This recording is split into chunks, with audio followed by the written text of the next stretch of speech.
Hey everyone, welcome back. Who doesn't love a good Am I the Asshole post? Am I the a-hole for giving away my friend's ticket to the Taylor Swift concert and leaving without her? Oh my gosh, are you? Criminology tells you yes. So a long time ago, I bought 4 tickets to the Taylor Swift concert in our city that happened the past weekend. It was going to be me, Marissa, Haley, and Aiden. We are all besties from high school.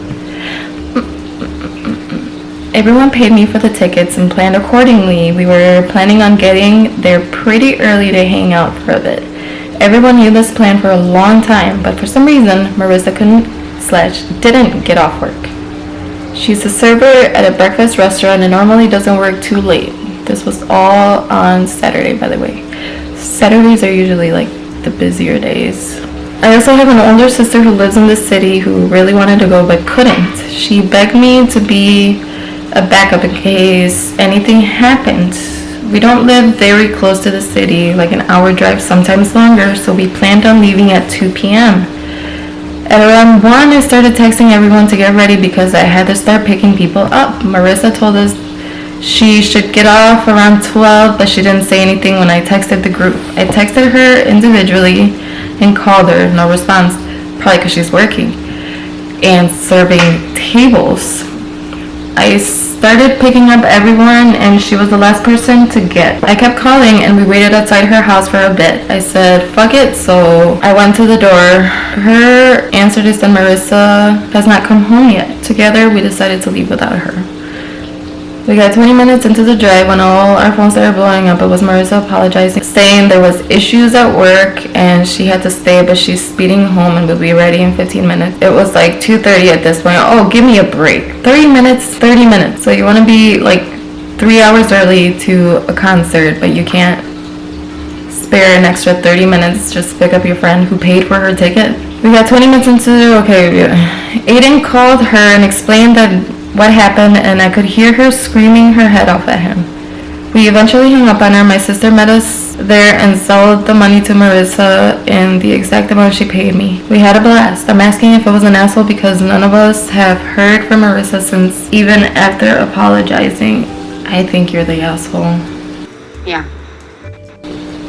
You couldn't have waited for your friend who was like literally rushing, trying her best to be there with you guys on time. I mean, she was held back by something that she could not control.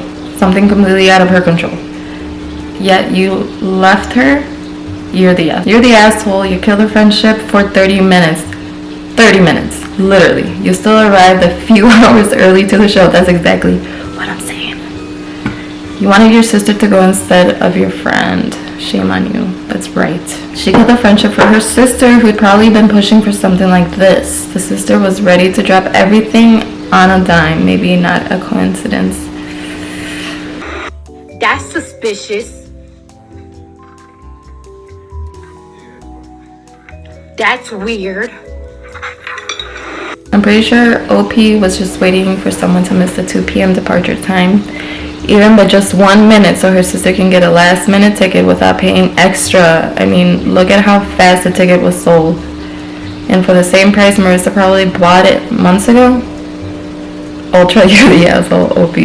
Yeah, next one. Am I the a-hole for trying to prevent my wife from going on a tropical Christmas vacation without me? My wife's father unexpectedly and tragically died back in 2020. He was deeply loved by his family and friends, and hundreds of people mourned his loss. His absolute favorite holiday was Christmas. He was responsible for bringing the Christmas spirit to the family each year. Because of this, his absence has been painfully noticeable during the past 3 Christmases and has caused my wife's family extreme mental anguish. Therefore, my in-laws recently decided they would leave their cold home during Christmas of 2023 and spend a week in the Caribbean to forget their troubles. That sounds really nice.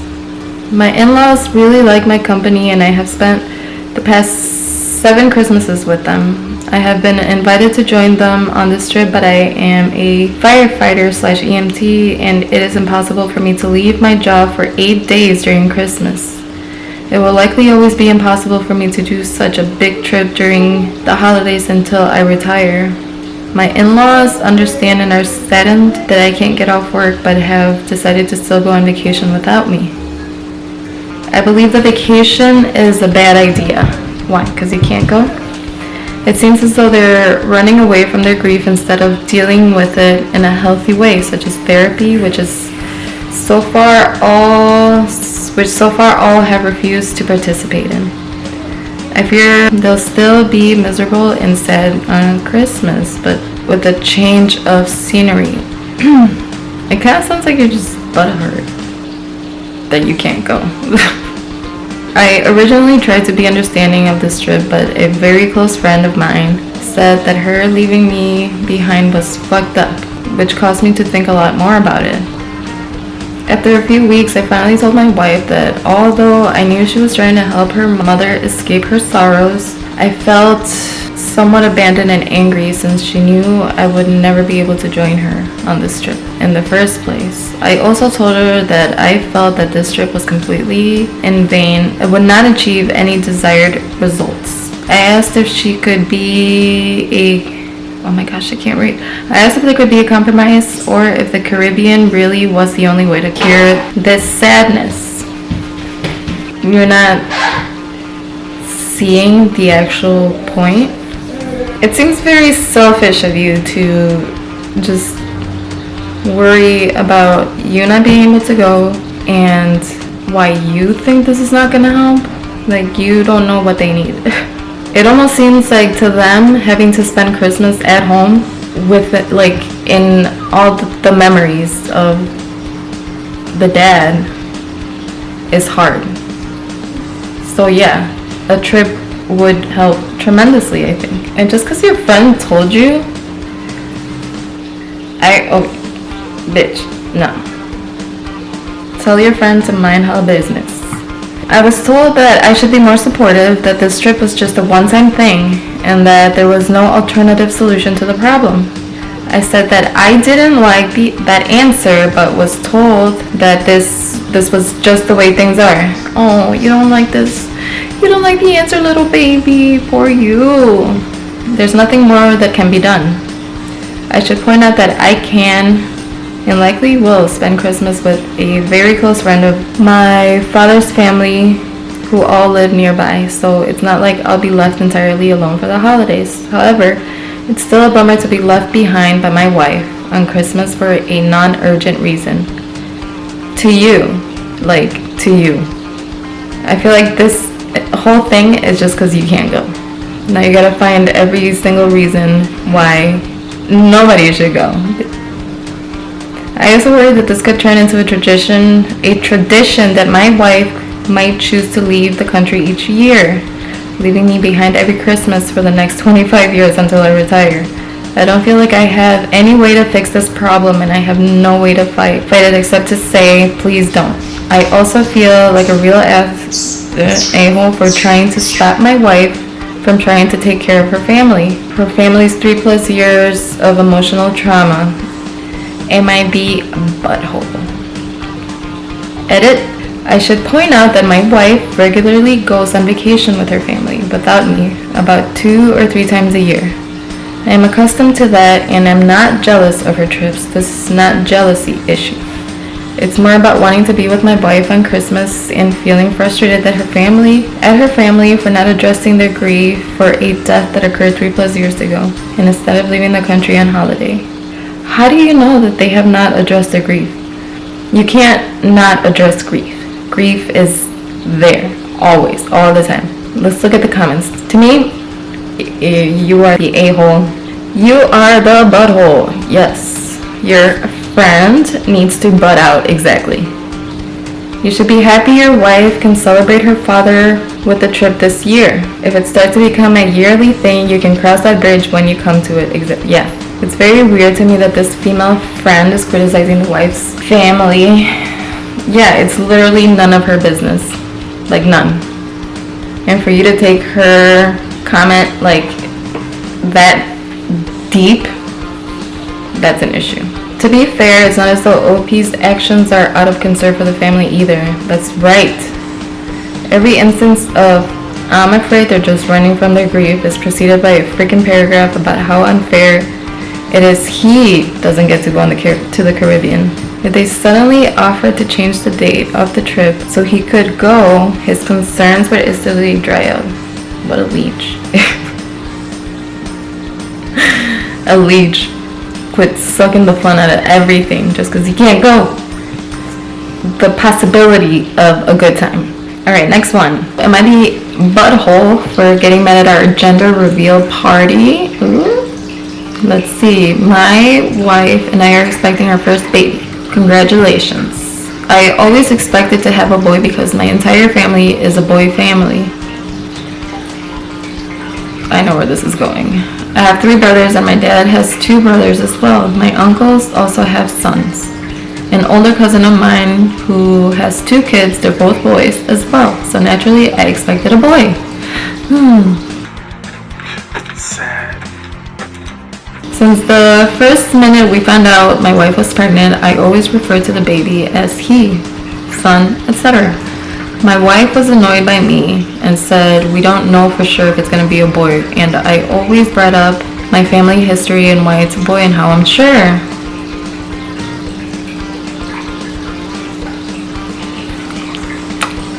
My wife wanted a girl, but she always ended up saying, I want a girl, but at the end of the day, I want a healthy baby. I understood that, but still couldn't wrap my head around the thought of having a daughter. Oh, imagine that. What would you do? Jesus. What would your family say?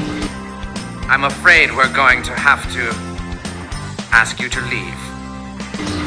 Growing up, I was always prepared to be a boy dad. So gender reveal party happens, everyone's filming the reveal, and there it is. Pink reveal. I couldn't believe it. I was in shock and my heart dropped to my stomach. I was so disappointed that my wife came to hug me and I pushed her away because I needed to gather myself. Are you kidding me? Divorce him. No. You do not deserve to be a dad. It was all filmed, different people on different phones, all have my reaction. I also went semi-viral on our local social media circle.